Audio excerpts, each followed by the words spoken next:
that spot. Well, it's not going to be that night. We're going to find out here in a second as game one starts off between SNooFL and Saika. Yeah, Snoof.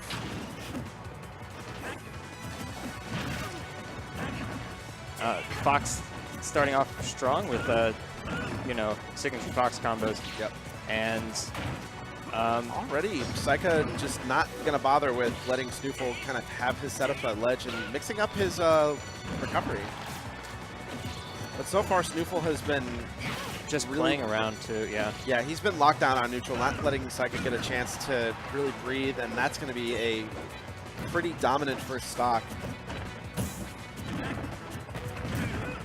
Coming down with the downer. I kind of like that option just as a, just kind of as a check. All right, this should be, there we go, punish with the grab. Damage.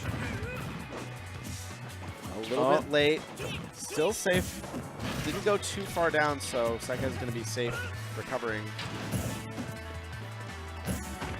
It's interesting, Saika's spent a lot of time at ledge, but SNooFL has really not found the confidence to go and challenge him out there at all, even though his recoveries haven't been as solid.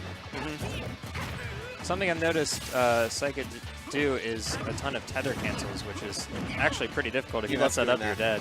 I know. He loves doing that as a mix-up. Like, that's the one thing about his ZSS is that he's very movement heavy and likes to rely on just kind of forcing options from that movement. Oh, that hit? Okay. Oh, the trade not gonna send him far enough to get a kill, but it put him in a really good position there. It's a weak spike. Just spacing that down smash. It's a very risky option landing with the down air, but I do appreciate the kind of gusto from that. Now, the second half of that game seemed a lot stronger than the first half. Yeah. I mean, SNooFL's great, and we're gonna see. Oh, yeah. We're gonna see Saika hopefully, you know, take what he learned in the second half of game one and bring that into the game to come. Yeah. This is another like thing that you really kind of has to get over when you're thinking about breaking up into the upper echelon is getting that adaptation ability down. Because SNooFL's a very calculated player and a very technical player too. That kind of play style is very frustrating around because you're expecting something to happen, but they're just not going to do it. They're going to play optimally all the time. So you just kind of have to try your hardest to kind of force them, or just force offense off of something that they've done as a mistake. All right, SNooFL starting off strong once again. Very much a repeat of the first game.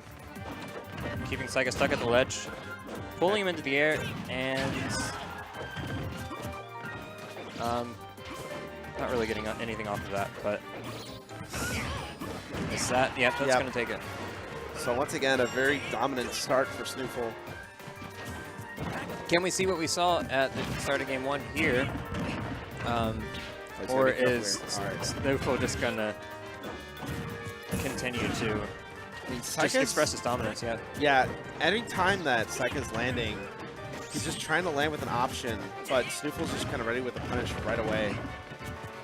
SNooFL keeps playing around these grabs, just barely putting him outside that range, getting an extra damage just because, you know, Saika thought he had that grab and he didn't. He's just trying to get some reads going, but at this point, it just SNooFL's seeing around it, and it's all that's it's making Saika do is just swing at the air.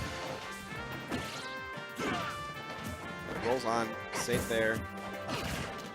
And Saika's also not challenging SNooFL when he's directly above him because that up air, see, like that right there, if he's coming down, the best thing for ZSS to do is challenge with that up air because you are so good in disadvantage with that move. But I guess it's just one of those things where he kind of wants to wait for a grounded option, but SNooFL's just not letting it happen at all. I don't think SNooFL really throws out grounded options for the most part. It's a lot of waiting for the right moment.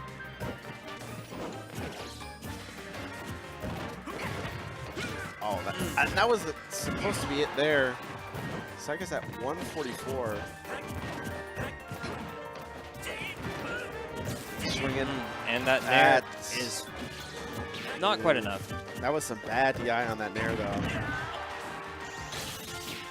All right, forward smash gives Saika stage control, but the Firefox burning him back.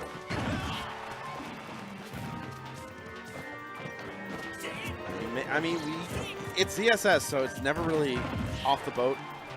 Oh, especially ZSS with Rage. You know, Fox will die at a pretty early percent. Next stock is Saika gets this. Offstage blaster, that was so risky, but I guess it paid off. Saika still has a chance to take this game, but SNooFL just playing around those hitboxes. Throws out that back air, takes the game. All it really was really a matter of it just kind of playing around like his shield. As long as you just kept throwing out the back air, you know, the wall would eventually come down at some point. Right. But, you know, the way that Saika played, like I said, it's one of those situations where if he would have gotten that hit, there was no doubt in my mind that he could have at least taken it all the way up to the top.